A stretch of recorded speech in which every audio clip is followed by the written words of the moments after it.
Assalamu alaikum, кандайсыздар достор?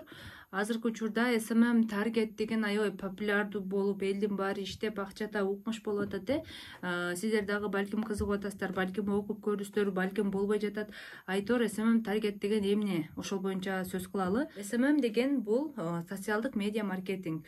Социалдык тармак дегенде Facebook, Instagram, TikTok, YouTube ушул тармактан өзүнүн бизнесин жүргүзүп, же болбосо ушул тармактан киреше тапкан адамды SMM адиси десек болот. Анан SMM адиси эмне жумуш кылат? SMM адиси аккаунт ачат, профилин коздойт, контент чыгарат, сторис чыгарат, текст жазат. Айтор бир брендти ошол аккаунттан бир адамды же болбосо бир товарды, бизнести, компанияны өйдөгө жылдырып, бизнесин жүргүзүп берген адам SMM адиси. Анан таргет деп коебуз. Таргет бул реклама. Инстаграмдан реклама деп чыгып берет. Сиз подписаться болбогон адамдан деле 2-3 сторис көргөндөн же болбосо лентаны көргөн сайын рекламалар чыгып калат. Мына ошону башкарып, ошону жөнөтүп аткан адам таргетолог. Таргетолог дагы бир бизнеске кардар алып келип берүүчү адам. Азыркы учурда бардык адам таргетолог болуп иштеп өзүнүн бизнесин жүргүзсө болот. Кааласа бирөөлөрдүн бизнесин жүргүзсө болот. Кааласа таргетти жакшы үйрөнүп, тажрыйба алгандан кийин өзүнүн курсун алып чыкса болот. Онлайнда SMM таргет аркылуу эле көп миллиондорду тапса болот. Себеби мен тапкам.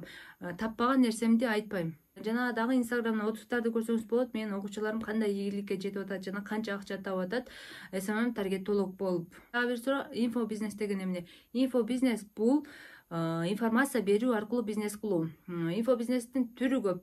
Анткени ушунча кесип көп, ошол кесипти үйрөтүүчү да адамдар көп. Ошол кесипти үйрөтүүчүлөрдү инфобизнес кылгандар десек болот. Инфобизнес дегенде мисалы мен SMM таргетти жакшы өздөштүрүп алып башкаларга үйрөтүп жатам.